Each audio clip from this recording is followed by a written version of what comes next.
How well has the team you support done since 1990? Chances are they haven't done as well as Rosenborg Ball Club. In the last 18 seasons, the Norwegian Giants have won 15 league titles, 13 of them consecutively, and they've also taken 5 domestic cups along the way.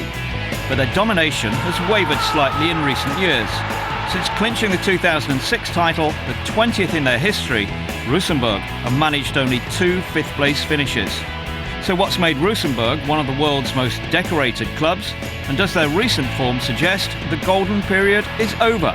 To answer the first question, you need to go back to the team's early years.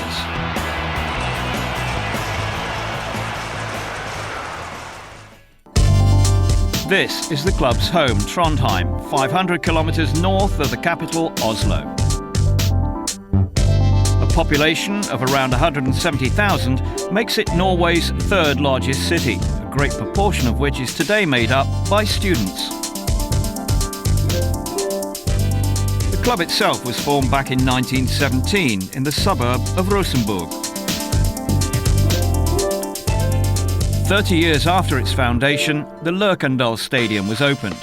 Whilst the facilities have been upgraded over the years to now hold a capacity of over 20,000, its location has never changed. In 1967, they played in Norway's top division for the first time and marked their debut by winning the title with players who'd go on to become Rosenborg legends. Odd Iversen scored 30 goals in 18 games that season and is considered one of the greatest to wear the white shirt. Nils Arne Eggen was the 67 Player of the Year, but he'd reach even greater heights as the club's coach.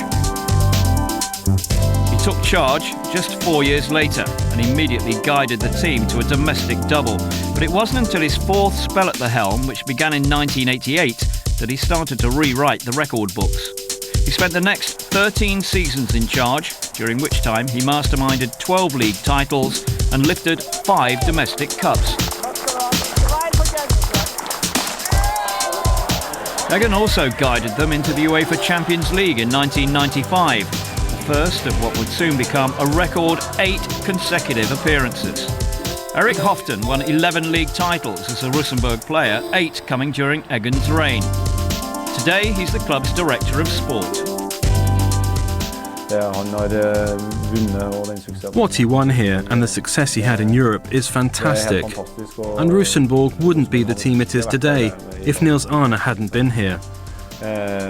He was a very knowledgeable and enthusiastic coach, and he had a clear philosophy about how he wanted Rosenborg to play. He was excellent at getting the right players who would fit into the system he used on the pitch. Nils Arne was the most important factor in our success. The money generated through their forays into Europe gave Rosenborg financial muscle that no other Norwegian team could match. They bought the country's finest players, such as John Carew, whilst also producing the likes of Hoften, Harold Brattbakk and Vegard Hegem through their youth system. But what set the team apart was Eggen's unshakable belief in how the game should be played.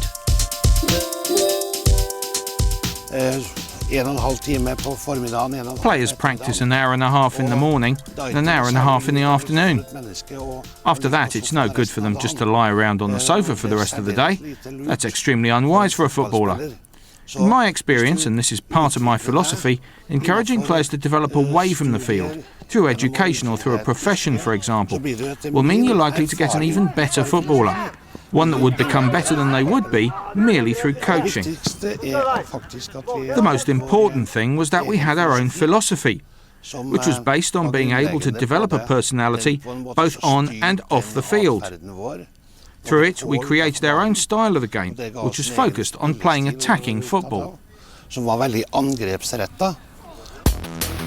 That philosophy is still ingrained in the Rosenborg psyche, and today Eggen passes on his knowledge to prospective coaches at his soccer school. With the best tactics, the deepest pockets and the most talented squad, it seemed the cycle of success could never be broken. When Eggen finally stepped down, Rosenborg's air of invincibility went with him.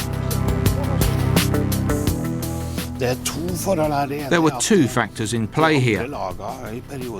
One was that by this time other teams had simply become better. The other was that in a certain way, Rosenborg lost some of its identity. We tried to find a copy of Niels Arne, but it's very difficult. We had trouble for some years coping with this, and in that time, other Norwegian clubs got stronger, and we were no longer the most attractive team for players from elsewhere. After Eggen's departure, the team had 6 different coaches in as many years, the majority ex-players or assistants. Then in the summer of 2008, they took the step of appointing the first foreign coach in their history. Erik Hamrén of Sweden. The 52-year-old arrived from Danish club Aalborg, where in 2008 he guided them to a surprise league title. He's now the man tasked with bringing stability back to Rosenborg. It's probably the biggest challenge in Scandinavia. Considering the history there is at the club, it's a big deal for me to be here. But at the same time, I think it's an exciting challenge. The squad at Hamren's disposal is typical of those of the past. It reflects the strong bond players have always had with the club, with Hoften and Eggen obvious past examples. That means there are a number of familiar faces. It's where Stefan Iversen, son of legendary Odd, started his career, and today he's back following a spell in England. The team's captain is Roa Strand, who's played over 600 games for the Troll Kids. Of course, you change quite a bit when you arrive as a new coach. You change how you play, but also how you train and how you work with the team as a whole. There are always things you bring in as a new coach, but I've also got to remember what's gone on here before and keep that in mind. I don't want to come in and change things completely. So does Rosenborg's recent form indicate their golden period is over? Well, there's really only Strand left from the generation that won title upon title from the 90s on. So the short answer is yes. But that's not to say that the current crop can't create their own legacy. The team is full of new young talent, revelling in the kudos associated with playing for Norway's most successful club. One of Norway's brightest prospects is Per Siljan Skjelbred. Absolutely. I'm from Trondheim, and so I'm a Trunder. So I'm proud of being a part of Rosenborg. I've played for Rosenborg for 6 years, ever since I was 15, and it was always my dream to play here. It will probably be impossible to win another 13 consecutive league titles, as it would be to find a coach such as Niels Arne Eggen, a man so far ahead of his time. But under the guidance of Erik Hamrén, and with the experience of players such as Stefan Iversen, the platform is there for the next generation to consistently challenge for the top of the table.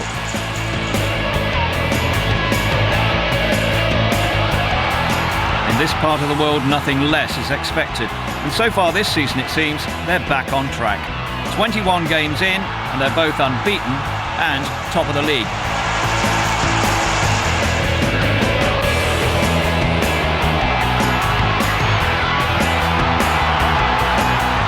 This victory over Lyn Oslo brings the unbeaten sequence to 22. And that, believe it or not, gives Hamrén and his Chargers a record that none of the previous 20 title-winning teams ever achieved. Surely that bodes well for the future of Rosenborg Ball Club.